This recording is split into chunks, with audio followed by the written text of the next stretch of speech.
Sutra Teratai yang menakjubkan. Bab 8, 500 murid menerima peramalan. Shin Fa-Xiang Sutra Teratai, episode 1123. Dua jenis makanan murni yang bermanfaat bagi jiwa kebijaksanaan. Sukacita dalam Dharma. Dengan melatih pemikiran agar terpusat pada satu objek, batin menjadi sukacita dan nyaman. Nutrisi Dharma. Dengan mendengarkan Dharma dan mempraktikkannya, batin menjadi bahagia dan leluasa. Laksana berada pada negeri penuh ketentraman dan kebahagiaan. Lahir di dalam bunga teratai, senantiasa mendengarkan pembabaran Dharma melalui suara yang dalam dan menakjubkan dari Buddha. Sukacita dalam Dharma adalah proses saat kita belajar ajaran Buddha. Keinginan hati setiap orang, semoga kita dapat selalu sukacita karena Dharma telah meresap ke dalam batin kita. Bagaimana Dharma meresap ke dalam batin? Dengan melatih pemikiran. Hati kita, pikiran jangan kalut. Pikiran kita orang awam selalu kacau. Pikiran kita sulit memusatkan pikiran bagai kera dan kuda liar yang menabrak sembarangan. Bagaikan kera, konsep pandangan serta niat sama seperti kera. Konsep dan pemikiran tidak stabil. Sekarang setelah mendengarkan Dharma, merasa sukacita dan bertekad untuk melatih diri. Proses awal melatih diri, ini harus bersabar, ini harus ditelan, ini harus diterima, ini harus dijalani. Tampaknya melatih kesabaran sangat sulit. Secara perlahan-lahan, tekad pembinaan diri juga hilang sedikit demi sedikit. Mundurnya tekad pembinaan diri karena gelombang pemikiran ini.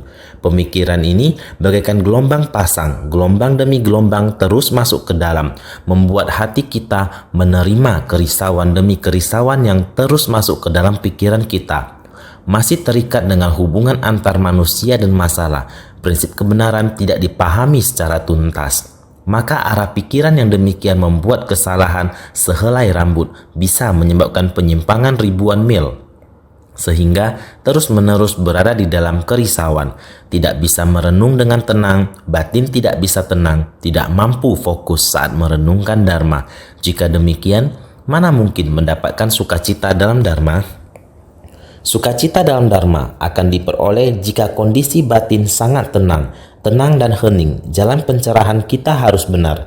Jalan Bodhi Agung lurus, tidak boleh menyimpang. Jika batin Anda benar-benar sangat tenang dan hening, melangkah sesuai jalan Bodhi Agung yang lurus, maka batin kita selalu sukacita dan nyaman.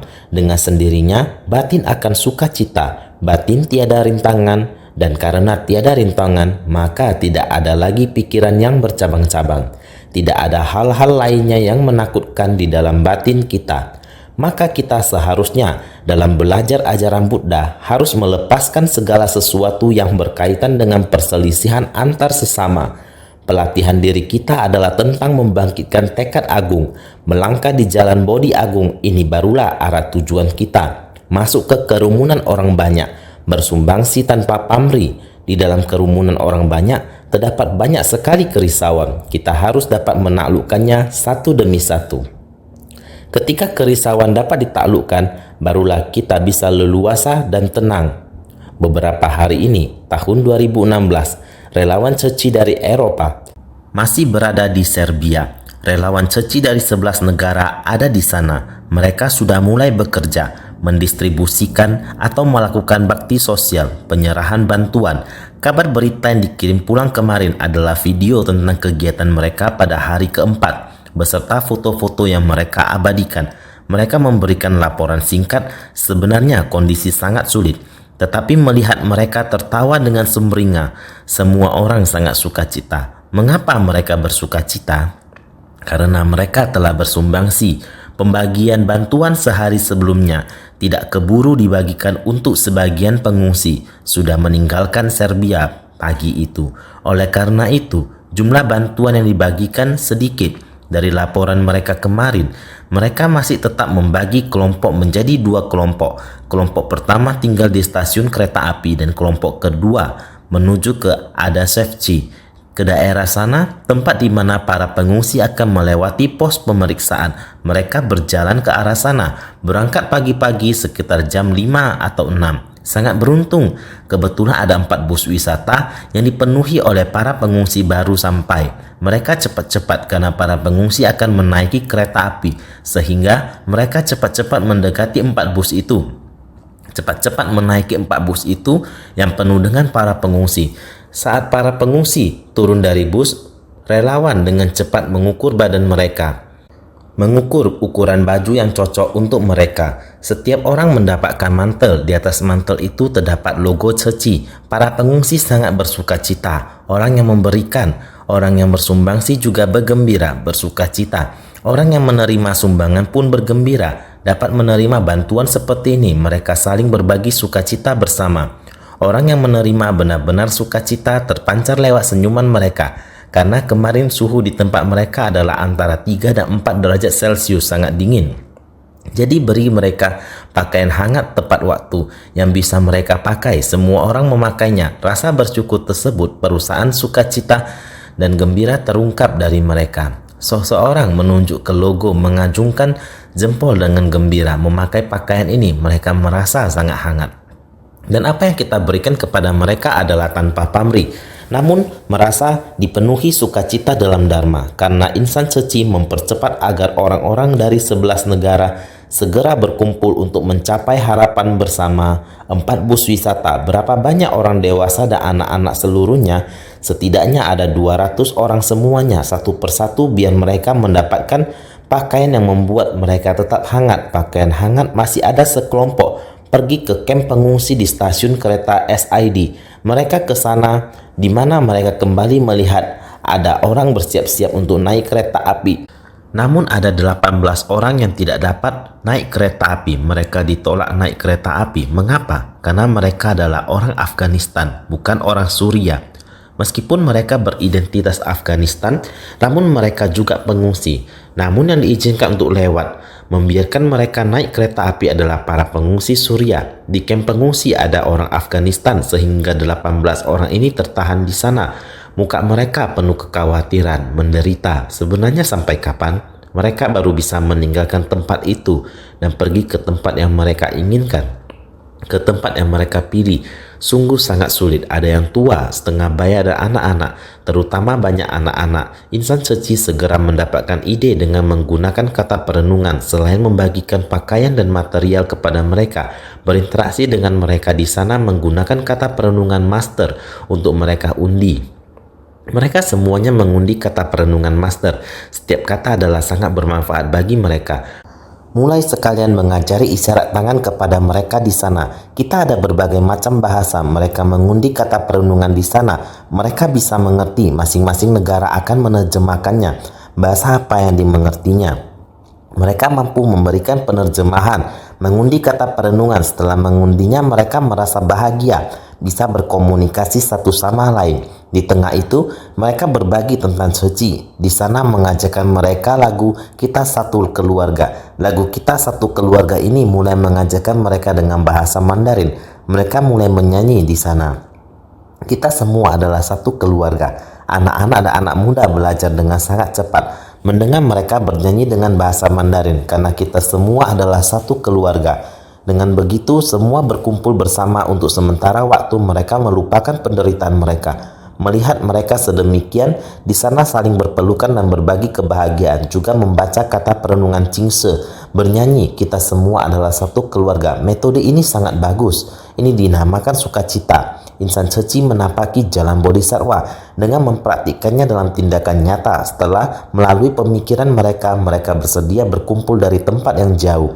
Para bodhisattva ini berkumpul bagaikan awan, berkumpul bersama di Serbia dan bersedia bersumbangsih untuk pengungsi yang kesusahan.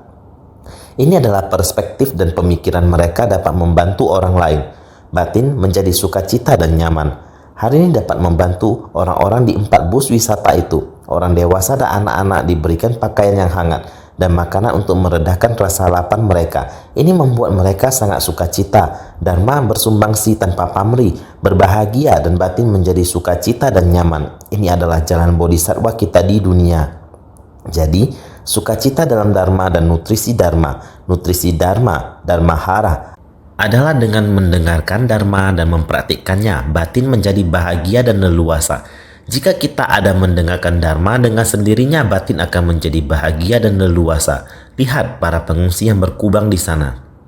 Tidak bisa maju atau mundur, hendak bergerak maju ke depan tidak bisa lewat, juga dihalangi. Sehingga mereka terhalang, tidak bisa maju ke depan, mau mundur ke belakang juga tidak bisa. Juga sudah terkunci, jadi mereka terjebak di tempat itu. Wajahnya tampak sedih, sungguh menderita. Insan suci ke sana menenangkan mereka, memberikan satu kata dharma yang pendek kepada mereka. Mereka bisa mencabut kata mutiara ini untuk menenangkan hati mereka. Ketika hidup menderita, kita harus membangkitkan semangat, tidak boleh mengeluh dan sebagainya. Yaitu kata mutiara yang sangat pendek. Kata mutiara yang sangat pendek dapat menghibur mereka. Dengan demikian memberikan mereka dengan sendirinya mencabut.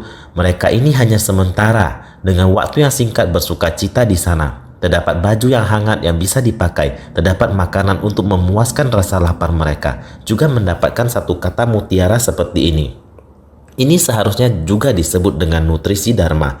Dengan mendengarkan Dharma dan mempraktikkannya, tidak perlu mengeluh, juga harus membuka pintu hati mereka. Ketika keberuntungan kita berbalik, berkah akan datang. Mereka memiliki kesabaran seperti ini karena mereka tidak bisa maju atau mundur. Jadi mereka lebih bagus menunggu dengan tenang. Ini juga berada dalam ketidakberdayaan di dunia ini. Dharma dapat membantu mereka untuk jangka panjang atau jangka pendek. Sementara hati bisa tenang, tidak peduli waktu yang singkat jalinan jodoh ini, jalinan jodoh baik berinteraksi satu sama lain.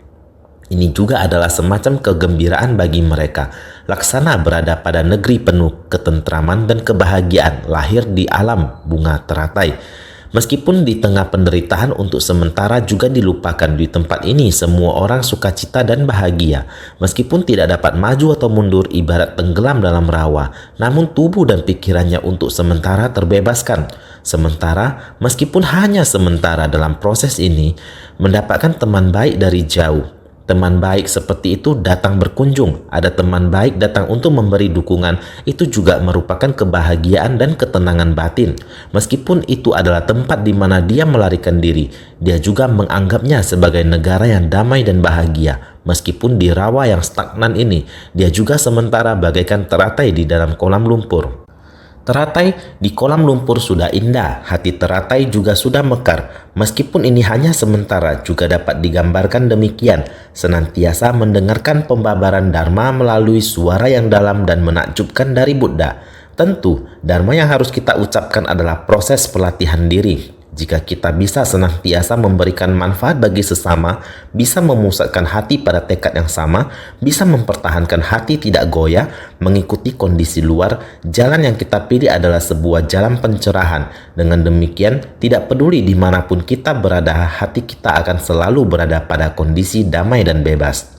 Hal terpenting yang harus kita lakukan adalah harus senantiasa mendengarkan Dharma, berharap kelak di kehidupan-kehidupan berikutnya bisa berada pada satu masa yang sama dengan Sang Buddha. Di kehidupan berikutnya bisa senantiasa mendengarkan suara Sang Buddha secara langsung melalui indera pendengaran kita. Bisa dekat dengan Buddha, bisa mendengarkan pembabaran Dharma melalui suara yang dalam dan menakjubkan dari Buddha. Jika kita bisa melatih diri dengan sungguh-sungguh dari kehidupan ke kehidupan, selalu melaksanakan ajaran Buddha, Buddha telah membentangkan jalan untuk kita agar kita dapat berjalan di jalan ini. Maka dengan sendirinya kita dapat lebih cepat tiba di titik akhir, titik paling akhir yang mana telah dijalani juga oleh Buddha, yakni kondisi mencapai kebuddhaan. Semua hal di atas harus kita pahami dengan sungguh-sungguh. Naskah sutra sebelumnya mengatakan, mereka akan memperoleh kemampuan gaib yang besar. Tubuh mereka akan memancarkan cahaya dan dapat terbang dengan leluasa. Tekad dan pikiran mereka akan teguh dan kukuh, teguh dan bijaksana. Secara merata semuanya berwarna emas, diperagung dengan 32 tanda agung. Sutra Teratai bab 8, bab 500 murid menerima peramalan. Ini sudah kita katakan kemarin. Di tempat itu seharusnya dikatakan, Purna akan menjadi seorang Buddha di masa depan. Dunia kecemerlangan Dharma di dunia itu bukan hanya Dharma Prabhasa Tathagata seperti ini. Para makhluk di negerinya juga sama seperti ini. Kesan batin yang leluasa ini Mereka akan memperoleh kemampuan gaib yang besar. Tubuh mereka akan memancarkan cahaya dan dapat terbang dengan leluasa. Ini harus benar-benar melakukan pengendalian diri. Batin kita jika bisa selamanya tidak ada rintangan, maka secara alamiah tubuh kita tidak mengalami rintangan. Jika tubuh dan batin dapat leluasa, tidak ada rintangan. Harus dimulai dari diri kita. Tekad dan pikiran mereka akan teguh dan kukuh, tekun dan bijaksana. Seperti ini, mulai bisa seperti ini. Maka dengan sendirinya, bentuk tubuh kita dapat mencapai 32 tanda agung. Dua Trimsa, Mahapurusa Laksana. Tubuh dan batin memancarkan cahaya, sama seperti tubuh berwarna emas. Naskah sutra selanjutnya kembali mengatakan, para makhluk di negeri itu senantiasa makan dua jenis nutrisi. Pertama, nutrisi dari sukacita dalam dharma. Kedua, nutrisi dari sukacita dalam meditasi. Sutra Teratai bab 8, bab 500, murid menerima peramalan. Para makhluk di negeri itu senantiasa makan dua jenis nutrisi. Dua jenis nutrisi ini adalah sukacita dalam dharma, sukacita dalam meditasi. Ini menunjukkan bahwa para makhluk menerima bekal berupa dharma untuk memberi nutrisi pada jiwa kebijaksanaan. Para makhluk di negeri itu senantiasa makan dua jenis nutrisi. Ini menerangkan para makhluk menerima bekal berupa dharma untuk memberi nutrisi pada jiwa kebijaksanaan, senantiasa menjadikan dua jenis ajaran sebagai makanan yang murni. Jiwa kebijaksanaan kita ingin bertumbuh, perlu dharma untuk dan meditasi. Dharma berarti perlu setiap saat menghirup dharma, diserap ke dalam batin. Meditasi berarti perlu setiap saat melatih pemikiran agar terpusat pada satu objek.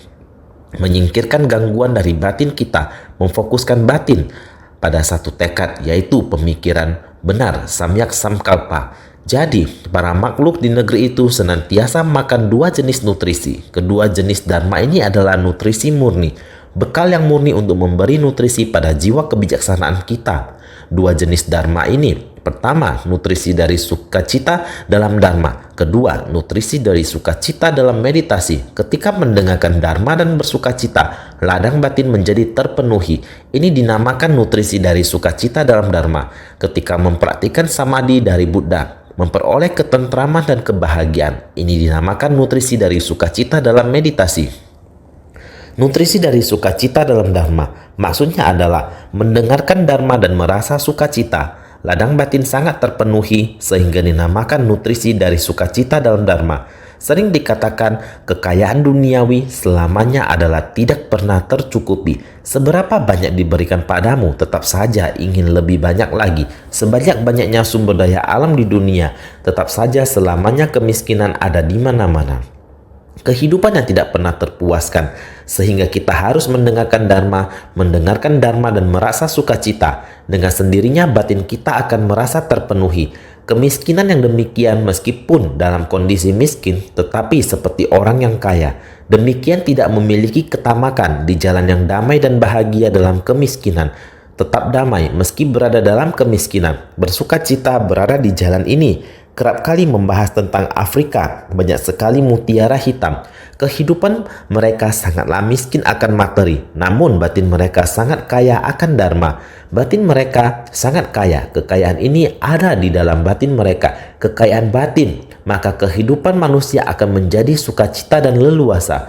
Bukankah kita sering melihat Afrika Selatan, Mozambik atau Lesotho sangat banyak? 7 atau 8 negara setelah menerima ajaran Buddha, para relawan ini sangat bersukacita. Setiap hari sangat bersukacita, berpikir bagaimana harus bersumbangsi menggunakan tenaga mereka untuk membantu orang. Tidak peduli apakah itu penderitaan dari kemiskinan, sakit, lumpuh, tidak ada yang tidak mereka berikan. Memberikan segalanya. Kekayaan batin seperti itu, sumber kekuatan tidak terhentikan, tidak berhenti untuk bersumbangsi. Ini adalah kekayaan batin. Mereka mendapatkannya dari mendengarkan dharma.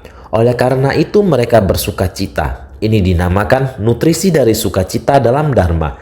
Jadi, ketika mempraktikkan samadhi dari Buddha, memperoleh ketentraman dan kebahagiaan. Karena mempraktikkan ajaran Buddha, membiarkan niat dalam batin ini merenung dengan tenang. Batin itu selalu berada dalam dharma, jadi mereka tentram.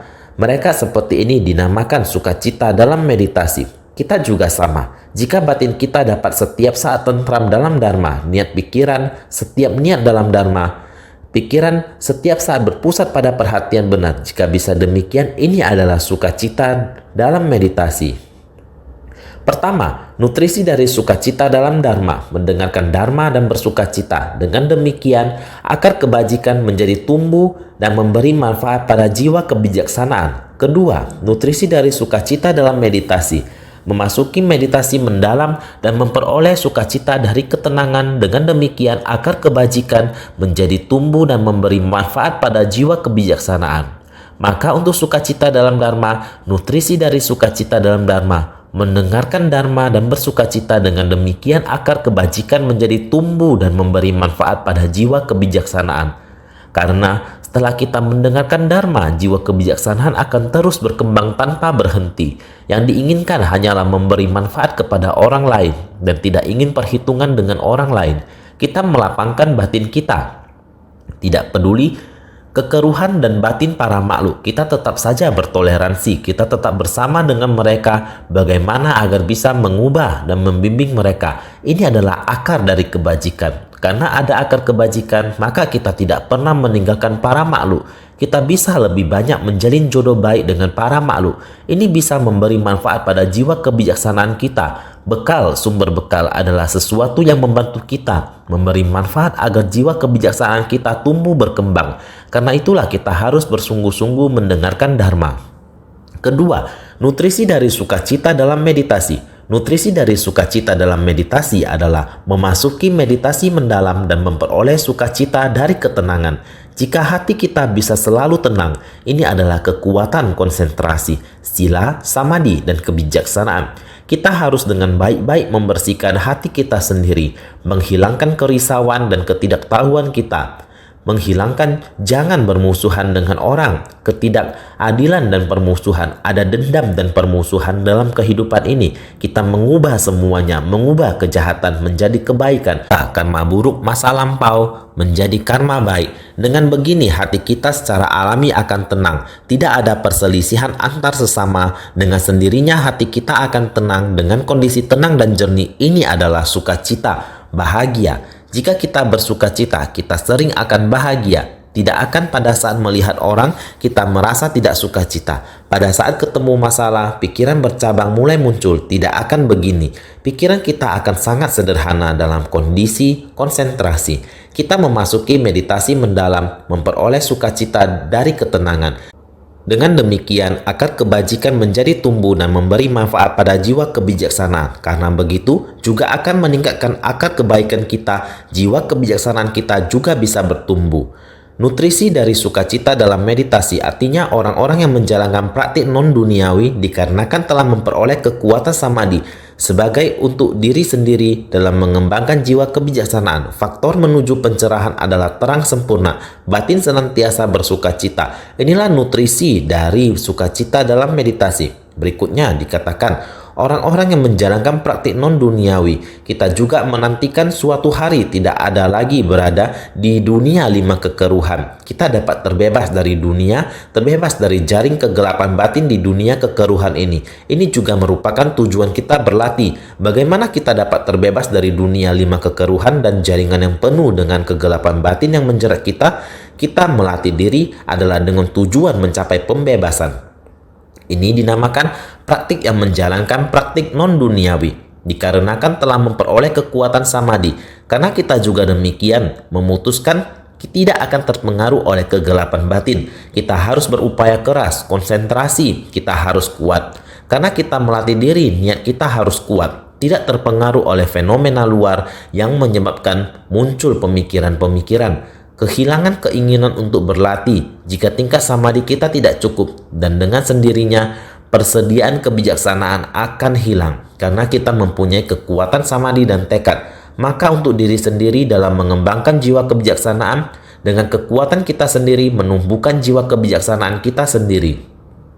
Jadi, faktor menuju pencerahan adalah terang sempurna. 37 faktor pendukung menuju pencerahan. Saya sering berkata bahwa kepada semuanya tentang 37 faktor pendukung menuju pencerahan. Kita mestinya bisa mengingatnya dan sering membacanya. Dalam kehidupan sehari-hari, apakah kita ada terlepas dari faktor menuju pencerahan ini? 3, 4, 2, 5, 7, dan 8. Apakah kita benar-benar mendalami ajaran dari angka-angka ini hingga ke dalam batin? Kita harus menilai diri kita sendiri. Kalau kita bisa melakukan ini dengan sendirinya, faktor menuju pencerahan telah terang sempurna. Kalau kita meresapinya hingga ke dalam batin, kita akan selalu merasakan sukacita dan kegembiraan. Ini adalah nutrisi dari sukacita dalam meditasi. Karena kita selalu demikian, setiap hari pikiran kita terbebas dari rintangan. Segala jalan akan bisa dilewati. Namun jalan yang kita pilih adalah jalan bodhisattva yang agung dan lurus. Dengan pikiran terbuka dan pemahaman, jadi para makhluk di 3 kelompok alam, mereka yang di alam nafsu, alam berwujud, dan alam tak berwujud. Para makhluk pada 3 kelompok alam semuanya bergantung pada makanan dan tempat berdiam. Semuanya, terutama para makhluk di alam nafsu, membutuhkan pakaian, makanan, dan tempat berdiam. Terutama makanan 3 kali sehari, setidaknya 3 kali sehari, kalau tidak juga perlu makan 2 kali, dan paling sedikit makan sekali sehari agar bisa mempertahankan hidup kita. Kita bergantung pada makanan. Para makhluk pada 3 kelompok alam semuanya bergantung pada makanan dan tempat berdiam. Ada 4 jenis makanan: makanan jasmani, makanan sentuhan, makanan pikiran, dan makanan kesadaran. Makanan jasmani dan makanan sentuhan, makanan pikiran, dan makanan kesadaran. Ada 4 jenis makanan. Makanan jasmani merujuk jenis makanan dan minuman yang disantap oleh para makhluk di tanah ini. Makanan sentuhan merujuk pada kesan dari 5 akal indera terhadap kondisi luar seperti perasaan gembira dan lainnya. Makanan jasmani, berapa banyak makanan yang kita makan dalam sehari? 1 hari paling sedikit 3 kali makan. Ini adalah kehidupan yang biasa. Beberapa orang juga dengan 2 kali makan sehari untuk menopang kehidupan mereka, atau dengan makanan sentuhan. Makanan sentuhan dalam kehidupan sehari-hari kita ada yang berhubungan dengan kehidupan kita sehari-hari. Kita membutuhkan pakaian, kita membutuhkan jalan untuk ditapaki. Semua hal yang kita butuhkan dalam kehidupan sehari-hari, ini semua berhubungan dengan semua yang dibutuhkan. Semua yang kita butuhkan adalah makanan adalah dharma. Makanan dharma adalah dharma. Apa yang kita butuhkan, kegembiraan meditasi juga adalah dharma. Karena keteguhan hati kita, ini juga adalah sebuah dharma. Makanan dharma itu adalah sesuatu yang juga dibutuhkan oleh orang pada umumnya. Seorang praktisi juga membutuhkan makanan, juga butuh beberapa kali makan. Saat membina diri juga membutuhkan beberapa materi. Hal-hal yang berhubungan dengan badan kita itu dinamakan makanan sentuhan.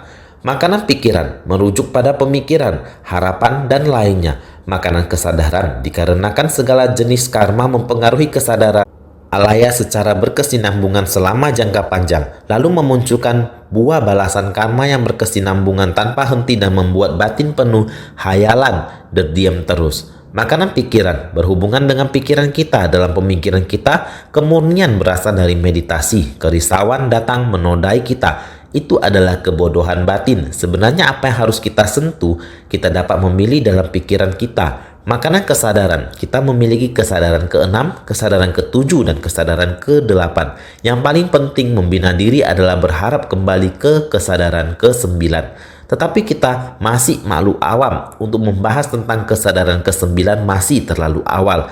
Kesadaran karma yang kita bicarakan adalah segala sesuatu yang dilakukan dalam kehidupan sehari-hari, tidak terpisah dari kesadaran ke-6, ke-7, dan ke-8. Ini mata, telinga, hidung, lidah, tubuh, dan pikiran. Ini adalah 6 kesadaran. Siapa di antara kita yang dalam kehidupan sehari-hari tidak saling berhubungan? Dalam pemikiran, hendak memilih yang bagus, memilih yang tidak bagus, semuanya ada dalam pemikiran. Segala sesuatu yang Anda lakukan, pemikiran dan tubuh, setelah tubuh, mulut, dan pikiran melakukan perbuatan akan masuk ke dalam gudang. Di dalam gudang kesadaran ke-8, ini adalah kita para makhluk di dalam 3 kelompok alam. Semua yang dimiliki setiap orang berwujud ataupun tidak berwujud, bukankah semuanya dinamakan makan? Kita selalu menyerap seperti ini. Makan artinya adalah menyerap sesuatu, adalah menyerap hal-hal ini. Bagaimana kita harus memilih yang hendak kita serap itu adalah hal-hal apa? Jadi, makanan jasmani adalah jenis makanan dan minuman yang disantap oleh para makhluk di tanah ini. Makanan sentuhan adalah kesan dari 5 akar indera terhadap kondisi luar seperti perasaan gembira dan lainnya. Ini harus melihat perasaan apa mengikuti bagaimana perasaan kita terhadap kondisi luar yang kita bersentuhan. Tentu saja kita sangat mengharapkan apa yang dihadapi 5 kondisi yang bersentuhan dengan 5 indera adalah yang murni. Adalah kebahagiaan yang penuh, kegembiraan tanpa beban. Ini sudah pasti, ini adalah sentuhan. Makanan pikiran, pemikiran dan harapan para praktisi, serta pemikiran rumah tangga. Ini adalah makanan pikiran dan juga harapan. Kita sebagai praktisi, makanan pikiran juga merupakan harapan. Harapan kita adalah mendekatkan diri ke Dharma, para Buddha dan Bodhisattva. Ini adalah harapan kita. Makhluk awam, para perumah tangga harapannya adalah mendapatkan uang, ketenaran, kekayaan, dan kedudukan serta lainnya. Ini juga adalah harapan mereka. Ini berbeda untuk masing-masing orang. Makanan kesadaran dikarenakan segala jenis karma mempengaruhi kesadaran alaya secara berkesinambungan selama jangka panjang. Kesadaran kedelapan yang kita masing-masing ciptakan karma, tindakan, dan lainnya. Pemikiran dalam kesadaran ketujuh dipertimbangkan dalam kesadaran keenam. Diciptakan dari 5 kesadaran sebelumnya, kembali ke kesadaran ke-8. Ini adalah segala jenis karma mempengaruhi kesadaran alaya secara berkesinambungan selama jangka panjang. Demikianlah mempengaruhi secara berkesinambungan selama jangka panjang untuk waktu yang panjang. Kita sering mengatakan dalam pelatihan diri, tiada yang perlu dilatih, hanyalah melatih tabiat buruk kita. Betul. Hal-hal yang tersimpan dalam kesadaran karma kita, tabiat buruk telah sangat mempengaruhi secara berkesinambungan selama jangka panjang. Jadi sekarang kita harus melatih mempraktekkan dengan kesadaran ini. Jadi memunculkan buah balasan karma yang berkesinambungan tanpa henti. Kesadaran ke-8 ini di luar kendali kita. Melepaskan tubuh ini dan terlahir di tubuh lainnya. Kemana kita akan pergi di masa mendatang kita tidak tahu. Semua tergantung pada kesadaran ke-8 ini yang disebut kesadaran karma. Adalah segala yang kita ciptakan semua akan kembali ke sini. Membuat batin penuh hayalan, berdiam terus. Kita melakukan pelatihan diri berharap dapat melenyapkan batin penuh hayalan semu ini. Dengan sendirinya kita membawa semuanya kembali sehingga kesadaran alaya menjadi murni. Tidak membiarkan ternodai dan kotor. Jika ternodai dan kotor, itu adalah kesadaran hayalan. Ketika melenyapkan hayalan, maka kita akan menjadi murni. Kemurnian ini secara perlahan-lahan membawa kita ke kesadaran ke-9. Ini mengharuskan kita benar-benar bersungguh hati. Jadi, 4 jenis makanan ini juga dinamakan makanan tubuh, makanan perasaan, makanan dharma, dan makanan batin. Dapat menumbuhkan kekuatan, kebahagiaan, dan harapan. Dapat mencakup segala akar, menciptakan wujud, panjang usia, dan kehangatan agar berkelanjutan tanpa rusak. Semuanya dinamakan makanan duniawi dengan kebocoran. Yang bersentuhan dengan tubuh yang dirasakan oleh pikiran, hari ini sangat dingin, bersentuhan dengan kondisi luar, dingin. Hari ini cuaca sangat bagus, sentuhan ini orang yang melarikan diri untuk menghindari bencana. Sekarang 3-4 derajat, benda pakaian yang dipakai tidak cukup. Setelah bersentuhan dengan pakaian hangat, sangat bersuka cita. Dihangatkan sedemikian, ini berada di tubuh, juga merasakan, hati merasakan, dan juga dharma. Dharma yang kita dengar, batin kita yang menciptakan perasaan. Ini semua dinamakan makanan perasaan. Makanan perasaan adalah merasakan, dapat menumbuhkan kekuatan, nutrisi dari sukacita dalam dharma ini, nutrisi dari sukacita dalam meditasi. Bila kita bisa baik-baik membina diri, sentuhan kita, sentuhan dalam keseharian, kita harus benar-benar berjalan di jalan yang benar, melakukan hal yang benar, tidak ada kerisauan. Makanan yang ingin dimakan, benda yang ingin digunakan, kita harus menggunakannya yang sehat, baru bisa mempertahankan tenaga kita, dapat menumbuhkan kebahagiaan. Batin jasmani bisa sehat, ini adalah kebahagiaan kita, dapat menumbuhkan harapan, kita menerima dharma, makin didengar, makin sukacita. Ada minat mendengarnya, kita paham untuk praktek dalam tindakan nyata, dapat mencakupi segala akar. Ini dapat menumbuhkan harapan, bisa menuntun akar kita, mengetahui yang bersentuhan dengan akar kita, tidak keluar jalur mematuhi aturan. Ini dinamakan mencakupi segala akar. Menciptakan wujud, panjang usia, dan kehangatan agar berkelanjutan tanpa rusak. Kehangatan ini yaitu kita dapat upaya keras seperti yang dikatakan, merenungkan bahwa perasaan membawa derita, merenungkan bahwa pikiran tidak kekal, dan merenungkan bahwa segala fenomena adalah tanpa inti dan lain-lain. Ini semua adalah dharma. Kita jika dapat bersungguh hati dengan semua ini, 37 faktor pendukung menuju pencerahan. Seperti kita menggosok kayu untuk mendapatkan api, juga bisa menyalakan api. Ini dinamakan kehangatan, menggosok kayu untuk mendapatkan api. Orang dulu juga demikian, sehingga berupaya keras, berkelanjutan tanpa rusak, supaya kita dapat dari kehidupan ke kehidupan menggunakan usia kita di dunia. Semua tidak terpisah dari dharma. Ini dinamakan menciptakan wujud panjang usia dan kehangatan agar berkelanjutan tanpa rusak. Berupaya keras, tidak berhenti berupaya keras. Kehangatan adalah berupaya keras, tidak berhenti berupaya keras. Jangan bilang sekarang antusias, sangat cepat dingin kembali. Berhenti berarti dingin. Sehingga ini semua masih dengan kebocoran. Kita demikian membina diri. Jangan biarkan dharma duniawi dengan kebocoran merusak kita. Kita masih harus gagah berani menuju ke depan. Harus berkelanjutan tanpa rusak. Jika kita rusak, yaitu ada kebocoran dalam pembinaan diri.